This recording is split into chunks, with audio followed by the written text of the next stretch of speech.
আল্লাহ রব্বুল আলামিন সূরাতুল হিজরের 43-44 নম্বর আয়াতের মধ্যে বলেন, ওয়া ইন্না জাহান্নামা লামাউইদুহুম আজমাইন, নিশ্চয়ই জাহান্নাম তাদের প্রত্যেকেরই প্রতিশ্রুত স্থান হবে। এ বন্ধু, হাফিজের দালালি ছাড়ো, আল্লাহকে ভয় করো, জাহান্নাম নিয়ে চিন্তা করো। আল্লাহ তাআলার আযাব বড় কঠিন। দুনিয়ার মধ্যে আল্লাহ তাআলা এত নাজ নেয়ামত দান করছে, এত সুন্দর কণ্ঠ দান করছে, কারো দালালি করার জন্য না, একমাত্র আল্লাহ তাআলার গোলামি করার জন্য রে বান্দা। আল্লাহর সন্তুষ্টি লাভের জন্য, আল্লাহর সন্তুষ্টি লাভের জন্য কথাগুলো বলতে থাকো, দিনের কথাগুলো, মানুষের হেদায়েতের জন্য হেদায়েতের নিয়তে কথা বলতে থাকো।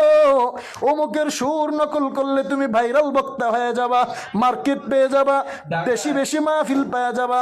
এই জন্য তুমি অমুকের সুর নকল কইরা বয়ান করো, বয়ান করো। এখলাস নাই, এখলাস নাই।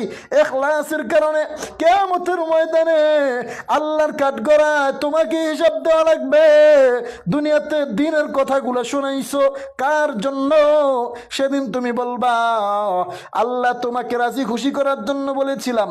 আল্লাহ বলবেন না না, তুমি দিনের কথাগুলো শুনাইছো অমুকের সুর নকল কইরা।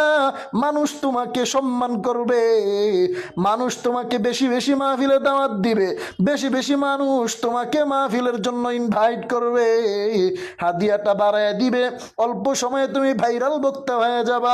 এই জন্য তুমি ওই সুরগুলো নকল কইরা ইখলাস ছাড়া দুনিয়ার সন্তুষ্টি কামাইবার জন্য আলোচনা করেছিলে, দিনের কথাগুলো বলেছিলে, আমার সন্তুষ্টির কথা তুমি চিন্তা করো নাই।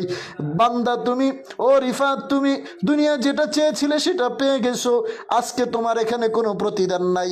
আল্লাহ তাআলা ফেরেশতাদেরকে ডাক দিয়ে বলবেন, ও ফেরেশতা, খুযুহু ফাগুল্লু, তাকে ধরো, জাহান্নামের মধ্যে নিক্ষেপ করো, তার গলার মধ্যে বেরি পরায় দাও, সুম্মাল জাহিমা সাল্লু, তারপরে তাকে জাহান্নামের মধ্যে নিক্ষেপ করো।